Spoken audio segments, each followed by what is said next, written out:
Singjamei MLA Yumnam Khemchand has been elected as the new BJP Legislature party leader during a meeting held in New Delhi with the party's central leadership, BJP Manipur Pradesh MLAs and NDA alliance legislators.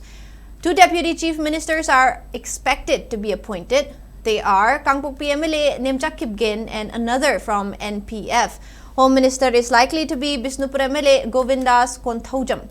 The development comes as President's rule in Manipur nears 1 year on February 13, with strong indications emerging for restoration of a popular government in the state.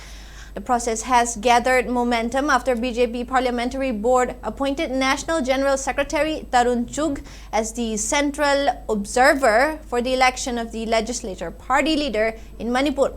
Chugh's appointment, cleared by the Parliamentary Board, signals seriousness in government formation, with the oath-taking of the incoming Chief Minister expected before February 13. Over the past 2 days, the BJP central leadership had directed all party legislators and alliance partners from Manipur to be present in New Delhi for a crucial round of consultations, underscoring the significance of the decision.